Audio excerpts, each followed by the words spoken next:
इस वीडियो में हम हरियाणा की करंट अफेयर को पढ़ेंगे। जुलाई 2022 की जितनी भी इम्पोर्टेंट करंट अफेयर बनती है वो सारी की सारी हम यहाँ पर डिस्कस करेंगे। दोस्तों, इस वीडियो के कुछ इंपॉर्टेंट पॉइंट इस प्रकार से हैं। नीरज चोपड़ा ने रचा इतिहास, क्या इतिहास रचा है ये हम पढ़ेंगे। इंडिया इनोवेशन इंडेक्स में हरियाणा का स्थान क्या रहा है और ये इंडेक्स किसके द्वारा जारी किया गया है ये देखेंगे। हरियाणा एसडीजी जिला सूचकांक 2021, इसमें टॉप पर कौन सा जिला रहा है, बॉटम पर कौन सा जिला रहा है ये हम पढ़ेंगे। फुटवियर लेदर क्लस्टर का निर्माण कहाँ पर किया गया है, किसके द्वारा किया गया है ये देखेंगे। पशुओं की नस्ल सुधार के लिए उत्कृष्टता केंद्र कहाँ पर स्थापित किया जा रहा है, किसके द्वारा स्थापित किया जा रहा है ये भी हम पढ़ेंगे। और भी बहुत कुछ पढ़ेंगे हम इस वीडियो में। कुल मिलाकर ये वीडियो बहुत ही इंपॉर्टेंट होने वाली है परीक्षा के लिहाज से, तो आप इस वीडियो को पूरा ज़रूर देखें। चलिए स्टार्ट करते हैं। हाल ही में यूएसए के ओरेगन प्रांत में वर्ल्ड एथलेटिक्स चैंपियनशिप का आयोजन किया गया था। इसमें हरियाणा के गोल्डन बॉय और ओलंपिक चैंपियन नीरज चोपड़ा ने रजत पदक जीतकर इतिहास रचा है। नीरज चोपड़ा ने इस चैंपियन के फाइनल में 88.13 मीटर दूर भाला फेंककर रजत पदक अपने नाम किया है और इसी के साथ नीरज चोपड़ा विश्व एथलेटिक्स चैंपियनशिप में पदक जीतने वाले भारत के पहले पुरुष खिलाड़ी बन गए हैं और इनका संबंध हरियाणा के पानीपत जिले से है। तो यहाँ से हमें कौन कौन सी बातें ध्यान रखनी है। वर्ल्ड एथलेटिक्स चैंपियनशिप 2022, इसका आयोजन कहाँ पर किया गया है, यूएसए में किया गया है। इसमें नीरज चोपड़ा ने कौन सा मेडल जीता है, सिल्वर मेडल जीता है। नीरज चोपड़ा ने फाइनल में 88.13 मीटर दूर भाला फेंककर ये मेडल जीता है और नीरज चोपड़ा ऐसा करने वाले भारत के पहले खिलाड़ी बन गए हैं। इससे पहले वर्ष 2003 में अंजू बॉबी जॉर्ज ने लॉन्ग जंप प्रतियोगिता में कांस्य पदक जीतकर विश्व एथलेटिक्स चैंपियनशिप में पदक जीतने वाली एकमात्र भारतीय खिलाड़ी बनी थी और पहले पुरुष खिलाड़ी कौन बन गए हैं, नीरज चोपड़ा। आपको ये भी बता दें, हाल ही में स्टॉकहोम डायमंड लीग का आयोजन किया गया था जिसमें नीरज चोपड़ा और एंडरसन की टक्कर हुई थी फाइनल में। इसमें एंडरसन ने 90.31 मीटर का थ्रो करते हुए गोल्ड मेडल अपने नाम किया था, जबकि नीरज चोपड़ा ने 89.94 मीटर का थ्रो करते हुए नेशनल रिकॉर्ड बनाया था और सिल्वर मेडल अपने नाम किया था। तो ये भी हमें ज़रूर याद रखना है। स्टॉकहोम डायमंड लीग में नीरज चोपड़ा ने कौन सा मेडल जीता है, सिल्वर मेडल जीता है 89.94 मीटर दूर भाला फेंककर और ये इनका नेशनल रिकॉर्ड भी है। आप ये भी जानते रहिए, हरियाणा सरकार ने उत्कृष्ट खिलाड़ियों के लिए सुरक्षित रोजगार सुनिश्चित करने हेतु हरियाणा प्रतिभाशाली खिलाड़ी नियम 2018 भी बनाए हैं। आगे बढ़ते हैं। 21 जुलाई 2022 को नीति आयोग द्वारा जारी इंडिया इनोवेशन सूचकांक 2021 में हरियाणा शीर्ष राज्यों में शामिल हो गया है। इस इंडेक्स में हरियाणा ने तीसरा स्थान प्राप्त किया है। इस इंडेक्स में 17 प्रमुख राज्यों की श्रेणी में हरियाणा तीसरे स्थान पर रहा है। जनवरी 2021 में जो इंडेक्स पारित किया गया था उसमें हरियाणा छठे पायदान पर था, लेकिन इस बार हरियाणा 3 पायदान चढ़ते हुए शीर्ष राज्यों में शामिल हो गया है। इंडिया इनोवेशन इंडेक्स 2021 को नीति आयोग के उपाध्यक्ष सुमन बेरी के द्वारा जारी किया गया है। नीति आयोग, इसकी स्थापना की गई थी 1 जनवरी 2015 को।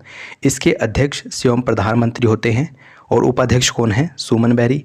इसके वर्तमान सीईओ कौन है, परमेश्वर अय्यर। ये आपको नीति आयोग से संबंधित बातें याद रखनी है। 17 प्रमुख राज्यों की श्रेणी में कर्नाटक पहले स्थान पर रहा है इस इंडेक्स में और तेलंगाना दूसरे स्थान पर रहा है। हरियाणा 16.35 अंक के साथ तीसरे स्थान पर रहा है। तो हमें यहाँ से कौन कौन सी बातें ध्यान रखनी है। जो इंडिया इनोवेशन इंडेक्स 2021 है ये किसने जारी किया है, नीति आयोग के उपाध्यक्ष सुमन बेरी ने, और इसमें हरियाणा को कौन सा स्थान मिला है, तीसरा स्थान मिला है। आगे बढ़ते हैं। हरियाणा के कृषि एवं किसान कल्याण और पशुपालन एवं डेयरी मंत्री जेपी दलाल हैं। इन्होंने बताया है कि हरियाणा के किसानों को आत्मनिर्भर बनाने के लिए और पशुओं की नस्ल सुधार के लिए हिसार में ब्राज़ील के सहयोग से उत्कृष्टता केंद्र स्थापित किया जाएगा। मोस्ट इम्पोर्टेंट पॉइंट है, आगामी परीक्षा में पूछा जाएगा। याद रखें, पशुओं की नस्ल सुधार के लिए और किसानों को आत्मनिर्भर बनाने के लिए उत्कृष्टता केंद्र कहाँ पर स्थापित किया जा रहा है, हिसार में। किसके सहयोग से स्थापित किया जा रहा है, ब्राज़ील के सहयोग से। आप ये भी याद रखें, पीछे एक पॉइंट छूट गया है। जो इंडिया इनोवेशन इंडेक्स 2021 है उसमें केंद्र शासित प्रदेशों की श्रेणी में चंडीगढ़ को पहला स्थान मिला है, यानी कि चंडीगढ़ शीर्ष पर रहा है। आप ये भी याद रखें। 29 जुलाई 2022 को हरियाणा के मुख्यमंत्री ने वित्त विभाग द्वारा तैयार पुस्तिका वित्त विभाग बुलेटिन जारी की है। इस पुस्तिका का उद्देश्य क्या है? हरियाणा सरकार के सभी विभागों के दिन प्रतिदिन के कामकाज को सुविधाजनक बनाना, ये इसका मुख्य उद्देश्य है। जुलाई 2022 में हरियाणा के मुख्यमंत्री ने जिलों के मध्य प्रगति के मूल्यांकन के लिए हरियाणा एसडीजी जिला सूचकांक 2022 जारी किया है। मोस्ट इंपॉर्टेंट पॉइंट है ये भी। मुख्यमंत्री चाहते थे कि जिला आगे बढ़ रहा है या नहीं, मतलब हरियाणा के ज़िले प्रगति कर रहे हैं या फिर कौन सा ज़िला आगे बढ़ रहा है, कौन सा ज़िला उन्नति कर रहा है, कौन सा ज़िला पीछे जा रहा है, इसका मूल्यांकन करने के लिए हरियाणा एसडीजी जिला सूचकांक 2022 जारी किया गया। हरियाणा एसडीजी जिला सूचकांक 2022 किसके द्वारा तैयार किया गया है? वित्त विभाग और स्वर्ण जयंती हरियाणा वित्तीय प्रबंधन संस्थान, इन दोनों संस्थाओं ने मिलकर इस इंडेक्स को या फिर इस सूचकांक को तैयार किया है।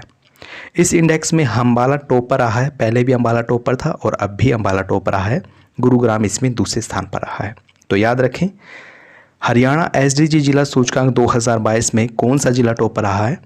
अम्बाला। हाल ही में हरियाणा के मुख्य सचिव संजीव कौशल की अध्यक्षता में राज्य खाद्य सुरक्षा मिशन कार्यकारी कमेटी की बैठक हुई थी।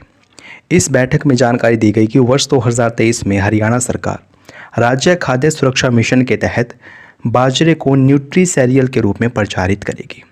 न्यूट्री सीरियल का मतलब होता है पोषक अनाज, जैसे कि बाजरा, रागी, ज्वार, समा, ये सारे के सारे न्यूट्री सीरियल हैं, यानी कि पोषक अनाज है।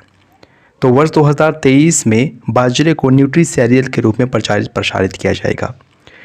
यूनाइटेड नेशन यानी कि संयुक्त राष्ट्र में भारत सरकार के प्रयासों से वर्ष 2023 को अंतर्राष्ट्रीय न्यूट्री सीरियल वर्ष घोषित किया गया है। वर्ष 2023 को अंतर्राष्ट्रीय पोषक अनाज के रूप में भी घोषित किया गया है और इसमें मुख्य रूप से बाजरे पर फोकस किया जाएगा। 25 जुलाई 2022 को हरियाणा के मुख्यमंत्री ने ई पहल की दिशा में कदम बढ़ाते हुए गुरुग्राम के पुलिस आयुक्त कार्यालय में स्मार्ट ई बीट सिस्टम का शुभारंभ किया है। याद रखें, स्मार्ट ई बीट सिस्टम, इसका शुभारंभ कहाँ पर किया गया है? गुरुग्राम के पुलिस आयुक्त कार्यालय में। यह एक ऐप आधारित सिस्टम होगा, यानी कि एप्लीकेशन के माध्यम से ये चलेगा। बीट पर तैनात मोटरसाइकिल राइडर्स पुलिसकर्मी की हाजिरी भी इस एप्लीकेशन पर लगेगी और उनकी मॉनिटरिंग भी आसानी से यहीं पर की जाएगी। इन फ्यूचर इस सिस्टम को इमरजेंसी रिस्पॉन्स सपोर्ट सिस्टम से जोड़ा जाएगा ताकि फ़ोन नंबर 112 पर मिलने वाली कॉल पर ERV के अलावा ये राइडर्स भी तैयार रहें। ERV का मतलब क्या होता है? एमरजेंसी रेस्क्यू व्हीकल्स, जो कि एमरजेंसी के समय में रेस्क्यू करने के लिए रखी जाती हैं। अब सिर्फ और सिर्फ यही एमरजेंसी के समय रेस्क्यू नहीं करेगी, बल्कि ये राइडर्स भी उनकी मदद करेंगे। ठीक है ना। 19 जुलाई 2022 को केंद्रीय सड़क परिवहन एवं राजमार्ग मंत्री नितिन गडकरी ने हरियाणा के मुख्यमंत्री के साथ गुरुग्राम से प्रदेश में 3 राष्ट्रीय राजमार्ग परियोजनाओं का लोकार्पण किया है। स्वयं केंद्रीय सड़क मंत्री ने किया है, तो ये कार्य इंपॉर्टेंट हो जाता है, इसके बारे में हमें याद रखना चाहिए। कहाँ से किया गया है 3 योजनाओं का या फिर 3 राजमार्ग परियोजनाओं का लोकार्पण? गुरुग्राम से किया गया है। नितिन गडकरी ने 3450 करोड़ रुपए की लागत से बनाए गए 3 राष्ट्रीय राजमार्ग परियोजनाओं का लोकार्पण किया है। इनमें कौन कौन सी परियोजनाएं शामिल हैं, आइए देख लेते हैं। गुरुग्राम से सोहना तक एलिवेटेड हाईवे, NH11 यानी कि नेशनल हाईवे 11 पर रेवाड़ी से अटेली मंडी 4 मार्गीय सड़क तथा खेड़ी मोड़ से भिवानी बाईपास होते हुए हालूवास गांव तक 4 लेन परियोजना शामिल है। ठीक है ना। केंद्रीय सड़क मंत्री ने इनका लोकार्पण किया है, तो ये काम इम्पोर्टेंट हो जाता है और इसके बारे में हमें याद रखना चाहिए, इसको अच्छे से याद करना। हरियाणा के उप मुख्यमंत्री दुष्यंत चौटाला ने बताया है कि राज्य के अधिक से अधिक युवाओं को रोजगार के अवसर उपलब्ध कराने के उद्देश्य से राज्य सरकार रोहतक में लगभग 500 एकड़ में फुटवियर लेदर क्लस्टर बनाएगी।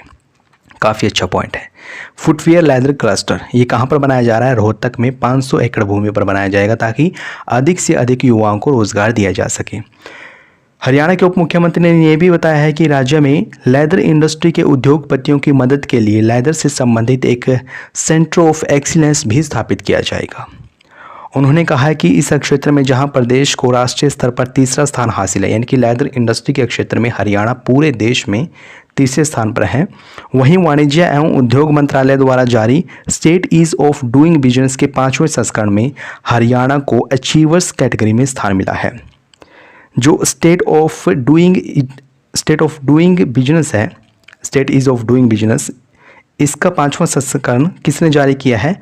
वाणिज्य एवं उद्योग मंत्रालय ने जारी किया है और इसमें हरियाणा को अचीवर्स कैटेगरी में शामिल किया गया है। इसके अतिरिक्त कुछ और सूचकांक जो हमें याद रखने चाहिए। निर्यात तैयारी सूचकांक भूमिबंध श्रेणी 2021 में हरियाणा को पहला स्थान मिला है। वहीं logistics ease across different states survey 2021 में हरियाणा को दूसरा स्थान मिला है। ये सूचकांक भी इंपॉर्टेंट है, ये भी याद रखना। 23 जुलाई 2022 को मुख्यमंत्री की घोषणा के अनुरूप हरियाणा सरकार ने पिछड़ा वर्ग आयोग का गठन कर लिया है। पिछड़ा वर्ग आयोग मोस्ट इंपॉर्टेंट पॉइंट है, ये आगामी परीक्षाओं में ज़रूर पूछा जाएगा। पिछड़ा वर्ग आयोग का गठन किया गया है हाल ही में। कब किया गया है, डेट भी जरूर याद रखना, 23 जुलाई 2022 को। और इस आयोग के अध्यक्ष बनाए गए हैं न्यायमूर्ति दर्शन सिंह। इसके सदस्यों में कौन कौन शामिल है ये देख लेते हैं। इसके अलावा पूर्व कुलपति डॉक्टर एस.के. गक्खड़, श्यामलाल जांगड़ा और अनुसूचित जाति एवं पिछड़ा वर्ग कल्याण विभाग के महानिदेशक इसके सदस्यों के रूप में शामिल हैं, जबकि अनुसूचित जाति एवं पिछड़ा वर्ग कल्याण विभाग के विशेष सचिव मुकुल कुमार इसके सदस्य सचिव के तौर पर नियुक्त किए गए हैं। ठीक है ना।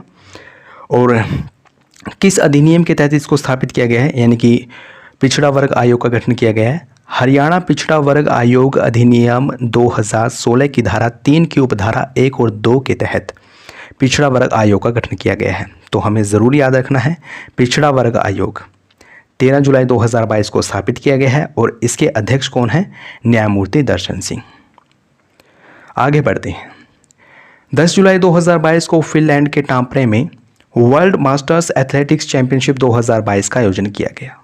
इसमें हरियाणा की 94 वर्षीय भगवानी देवी डागर ने एक गोल्ड मेडल जीता है और 3 अन्य मेडल्स भी जीते हैं। भगवानी देवी डागर ने वर्ल्ड मास्टर्स एथलेटिक्स चैंपियनशिप में सीनियर सिटीजन कैटेगरी में 100 मीटर स्प्रिंट इवेंट में महज 74 सेकंड का समय लिया है, यानी कि जो 100 मीटर की दौड़ होती है वो इन्होंने 74 सेकंड में पूरी कर ली है और इसी के साथ उन्होंने स्वर्ण पदक अपने नाम किया है। वहीं शॉट पुट में भी 2 कांस्य पदक जीते हैं। याद रखें, वर्ल्ड मास्टर्स एथलेटिक्स चैंपियनशिप 2022, इसमें गोल्ड मेडल किसने जीता है? भगवानी देवी डागर ने जीता है। ठीक है ना। और शॉट पुट में इन्होंने 2 कांस्य पदक जीते हैं। गोल्ड मेडल किसमें जीता है? 100 मीटर स्प्रिंट इवेंट में। ठीक है ना। आपको ये भी बता दें, वर्ल्ड मास्टर्स एथलेटिक्स चैंपियनशिप की शुरुआत वर्ष 1975 में की गई थी और इस चैंपियनशिप में 35 साल से ऊपर आयु वर्ग के खिलाड़ी ही भाग ले सकते हैं। 5 जुलाई 2022 को जारी NFSA के लिए राज्य रैंकिंग सूचकांक के पहले संस्करण में हरियाणा पूरे देश में 17वें स्थान पर रहा है, जबकि इस सूचकांक में ओडिशा पहले स्थान पर रहा है। सामान्य श्रेणी के राज्यों में NFSA के लिए राज्य रैंकिंग सूचकांक पर हरियाणा 661 स्कोर के साथ 17वें स्थान पर रहा है, यानी कि हरियाणा को कितना स्कोर मिला है? 661। और स्थान कौन सा है हरियाणा का? 17वां। आप स्थान जरूर याद रखें। केंद्रीय उपभोक्ता कार्य, खाद्य और सार्वजनिक वितरण, वस्त्र और वाणिज्य एवं उद्योग मंत्री पीयूष गोयल ने NFSA के लिए राज्य रैंकिंग सूचकांक का पहला संस्करण जारी किया है। यानी कि जो ये सूचकांक है ये किसने जारी किया है? पीयूष गोयल ने जारी किया, जिसमें हरियाणा का 17वां स्थान है। 4 जुलाई 2022 को हरियाणा सरकार ने प्रदेश में HIV पीड़ित मरीजों को सार्वजनिक निजी भागीदारी यानी कि PPP अर्थात पब्लिक प्राइवेट पार्टनरशिप मोड के तहत रेडियोलॉजिकल जांच जैसी स्वास्थ्य सुविधाएं निःशुल्क प्रदान करने का निर्णय लिया है। HIV जो कि एड्स का वायरस है, एड्स HIV के कारण होती है, तो जो HIV मरीज़ हैं, HIV पीड़ित मरीज हैं, उनको PPP मोड के तहत कुछ स्वास्थ्य सुविधाएं दी जाएंगी। 3 जुलाई 2022 को हरियाणा सरकार ने दक्षिण हरियाणा के 7 जिलों के लिए विशेष योजना की शुरुआत की है और ये 7 जिले कौन कौन से हैं? झज्जर, भिवानी, चरखी दादरी, महेंद्रगढ़, रेवाड़ी, हिसार और नूंह। इन 7 जिलों के लिए एक विशेष योजना शुरू की है। कब की गई है? 3 जुलाई 2022 को। इस योजना के तहत सरकार ने दलहन और तिलहन फसलों को उगाने वाले किसानों को प्रति एकड़ 4,000 का अनुदान देने का निर्णय लिया है, यानी कि हर किला 4,000 रुपये की सब्सिडी दी जाएगी अगर कोई किसान दलहन या फिर तिलहन फसलों को उगाता है। राज्यों के किसानों को यह लाभ दलहन और तिलहन फसलों की खेती के लिए ही दिया जाएगा।